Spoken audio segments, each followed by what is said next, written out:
I recently printed a huge Terminator with my new 3D printer that I got. This is probably the third thing I printed all in, and the first one that I thought, wow, I've really got to paint that.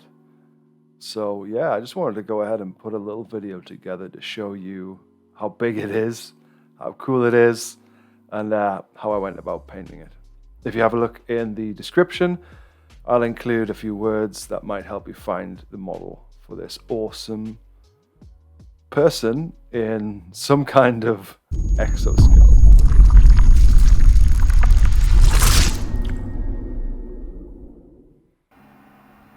The very first part is the actual printing, and this is my Elegoo Mars, and I absolutely just love it when the tray goes in the liquid like that.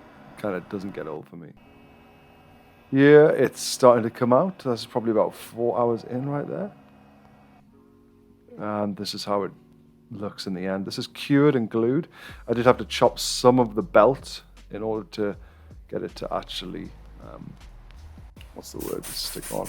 Just using some cheap Amazon plastic primer here.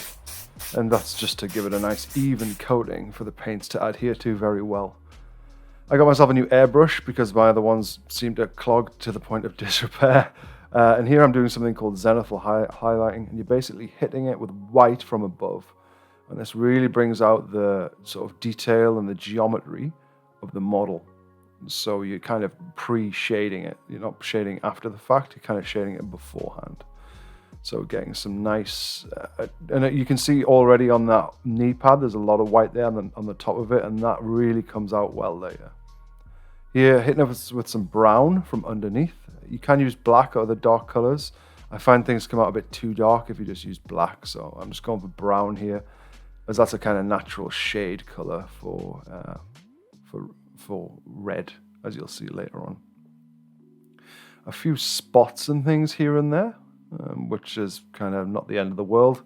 Doesn't have to be absolutely perfect. Here I'm just getting at the back, literally holding the model upside down in order to hit those sort of under surfaces on the model. Here I'm starting to apply some red, and this is just some basic Vallejo like red paint. This is nothing fancy. And I'm being careful not to like totally like make it swim in it. You want to still have the effect of some of that highlighting and shading, which you can see here. And for me, for Blood Angels, this is the best bit.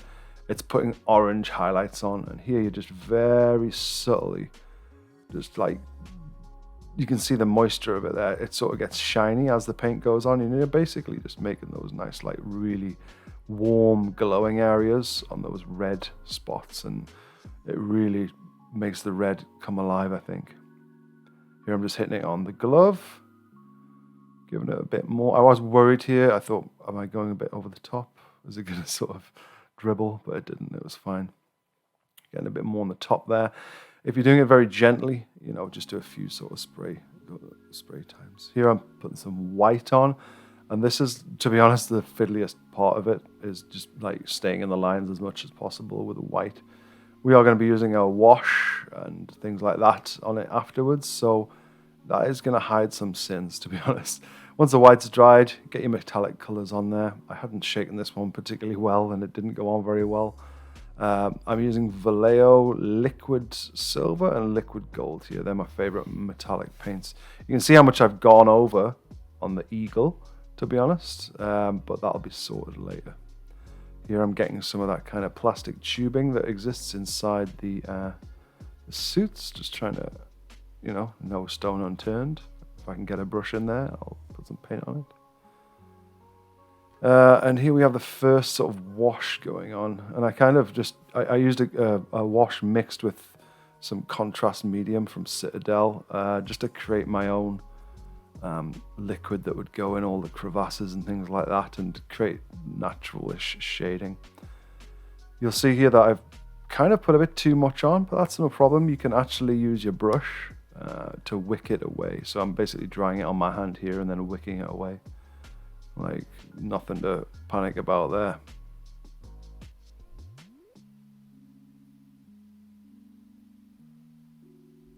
Here I'm starting to put some, I think this is a flesh contrast paint, like Gulliman flesh, or like, what's it called? What are those dwarves called? Yeah, this is basically contrast paint going on metal. And I think it works really well, to be honest. It's like you don't just have to use contrast paints for the thing that they were meant for if it looks good on something else. And here's a tip you won't see the pros do. I'm literally using my finger to wipe the contrast paint off the high points, just as a way of highlighting, really, to keep those really dark recesses and to kind of bring out the lighter bits. Here, I think I actually changed what I was using here. I think this is actually Reichland Flesh Wash or something like that. Yeah, totally not perfect, but you know, I think it looks okay in the end. Here again, I'm using some Reichland Flesh Shade just to kind of get in those little angles where the bone meets the pad. And I started just basically putting on anywhere that looked like it could do with a bit of, anywhere that was a recess or an angle that looked like a bit of darkness could sit in those little corners quite well.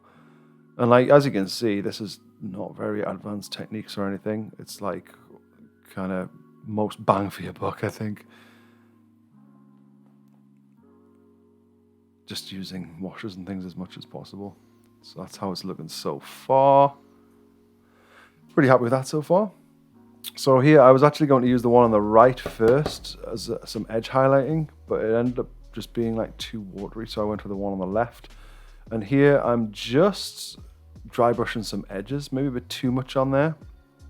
I wiped some off and then went back to it. And it's basically just adding another sort of bit of contrast there to anywhere that you can add a bit of whatever's going to look good, really.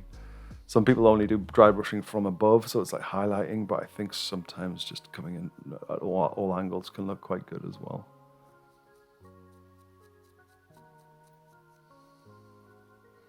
Going for the leg bits a bit there. It's still quite bright, that panel I'm dry brushing, so the effects are sort of minimal.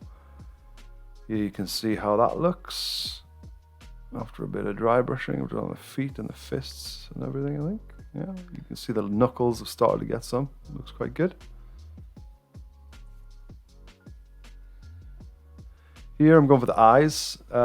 It's a long time since I've painted anything like eyes or like jewels or anything, so I was kind of, I'll be honest, I was panicking a little bit that I was going to mess it up. But in the end, I think it went okay. So basically, I'm just putting a base on here of like just a basic blue color that I had, quite a bright one. And then put a bit darkness at the back and then a little bit of lightness at the front. And I went over it a few times just to blend it a bit better. Just so that it didn't have a very solid, what's the word, obvious like line between dark blue and light blue. Just trying to even it out a little. Here's the bit where you got to be steady. You just got to put one little white dot on. Boop. That's the bit of lens reflection. And yeah, do that for both sides. And then do it for the little camera lenses above. And I'm sure you'll agree, that doesn't look terrible. Next up, this is the bit where, to be honest, you could just call it done right now, but I thought I'd give it some dry brushing. And this is liquid silver on this is Vallejo liquid silver on a Citadel dry brush. And rather than just dry brush the whole thing, I'm trying to give it a bit of character by doing things a little bit unpredictably and unevenly, you know, because if you look at paint chips off things, it's very rarely like very uniform. There's always a bit of personality and a bit of story to things. So I was trying to do that for this as well. And, well, I think it turned out okay. And now I'll shut up and let you watch.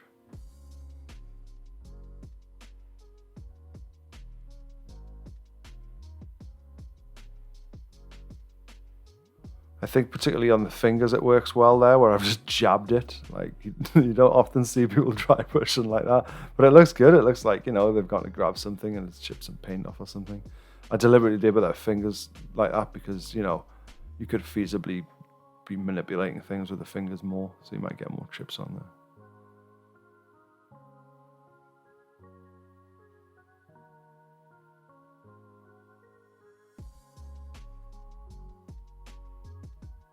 Some more on the top of the shoulder pads, as if it's been brushing past things.